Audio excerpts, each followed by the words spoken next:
You've probably done this before. Someone says something that hurts you. Maybe it was intentional, maybe it wasn't. For a moment, you think about responding. You think about explaining yourself, defending yourself, or finally saying what you're really feeling.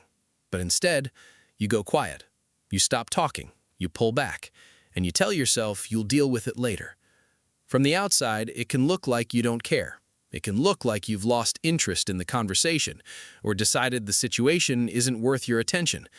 But that's usually the opposite of what's happening. In many cases, the people who go quiet when they're hurt are feeling more than anyone else realizes. People who go quiet when they're hurt usually aren't silent for one reason. Some are trying to understand what happened. Some are trying to protect themselves. And some are fighting the urge to say something they'll regret. The silence looks identical, but the psychology underneath it is completely different. Once you understand the difference, you'll never look at quiet people the same way again. The psychology of people who go quiet when they're hurt begins there. Most of us have experienced it from one side or the other. Maybe you've been the person trying to get answers from someone who suddenly became distant. You ask what's wrong. They say nothing. You ask again. They give you a shorter answer than before. Eventually, the conversation dies completely.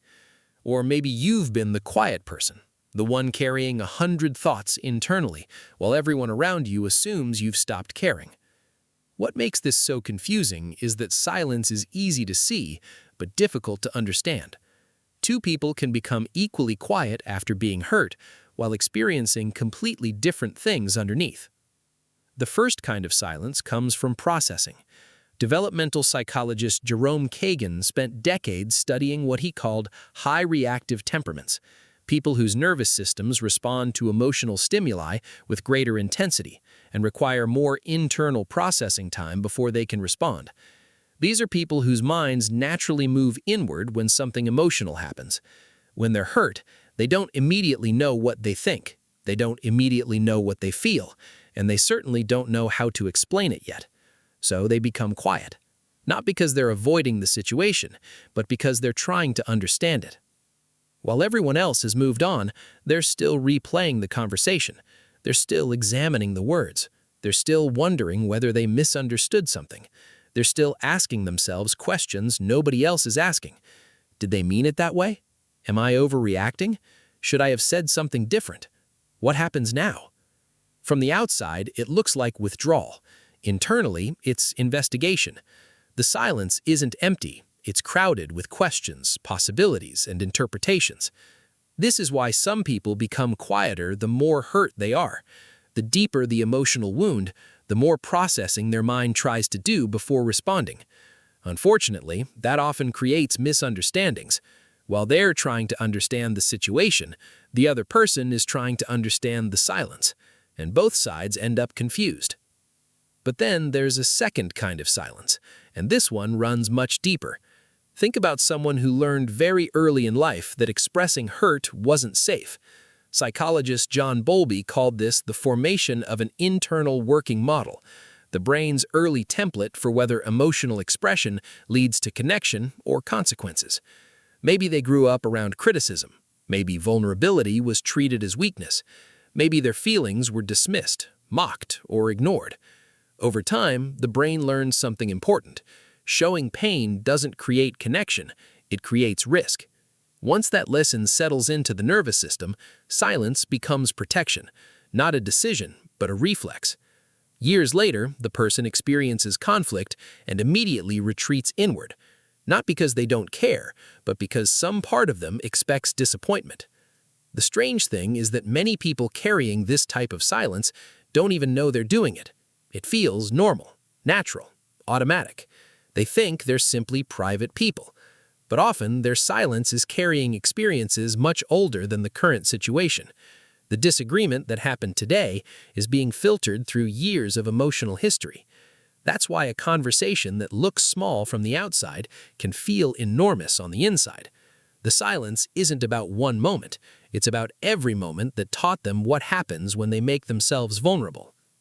But there's a third kind of silence that people rarely talk about, and it might be the most misunderstood of all.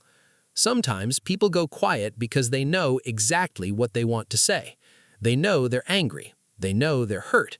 They know precisely which words would cut back. And because they know, they choose not to use them.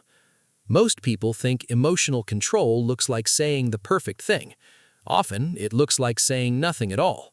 It looks like creating distance between feeling and reacting. It looks like choosing silence over damage. From the outside, that silence can seem passive. Internally, it can require enormous discipline. The person isn't shutting down. They're holding back.